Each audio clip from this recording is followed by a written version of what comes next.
नमस्कार सर्वांना. तर आज आपण दुधी भोपळ्याचे थालीपीठ बनवणार आहोत. तर पाहू शकता किती छान आणि लुसलुशीत असे बनवून तयार आहे. तर खूप हेल्दी नाश्ता आहे, तुम्ही नाश्त्याला सुद्धा खाऊ शकता दह्यासोबत. तर पाहू शकता इथे मी भोपळा घेतला आहे आणि याला आपल्याला खिसून घ्यायचा आहे.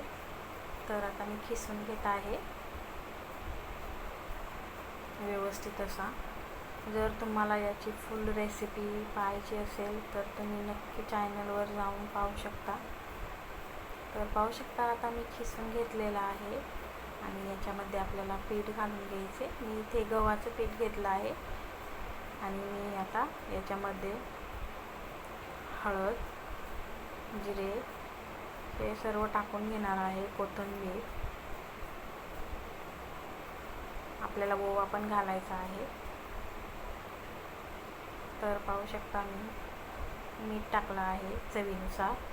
कोथिंबीर टाकून घेणार आहे.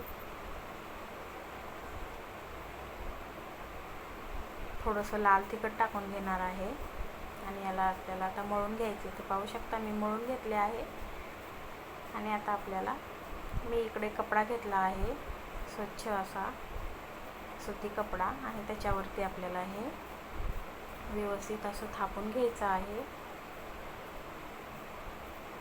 थोडंसं पाणी घ्यायचं आहे आणि ते थोडंसं आपल्याला असं थापण्यासाठी. तर पाहू शकता किती सुंदर पद्धतीने हे बनत आहे. खूप छान लागतात, तुम्ही सुद्धा नक्की ट्राय करा. कारण दुधी भोपळ्याची भाजी म्हणजे जास्त खायला आवडत नाही कोणाला. तर असे आपण थालीपीठ करून सुद्धा खाऊ शकता दह्यासोबत म्हणा, केचपसोबत. तर मी तवा माझा गरम झालेला आहे आणि आता आपल्याला हे हळू टाकून घ्यायचे. चिटकलं तर तुम्ही पाण्याने सुद्धा थोडं हे करू शकता आणि लावून. तर पाहू शकता किती सुंदर झालं आहे आणि किती छान दिसत आहे. व्यवस्थित असं आपल्याला हे भाजून घ्यायचं आहे.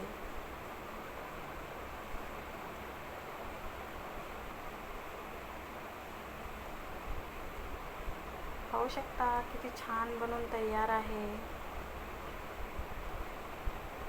पाहू शकता मी ताट रेडी केलं आहे आणि हे तुम्ही मुलांना सुद्धा देऊ शकता. पाहू शकता किती लुसलुशीत झालेलं आहे. रेसिपी आवडल्यास नक्की लाईक करा, शेअर करा, सबस्क्राईब करा. धन्यवाद.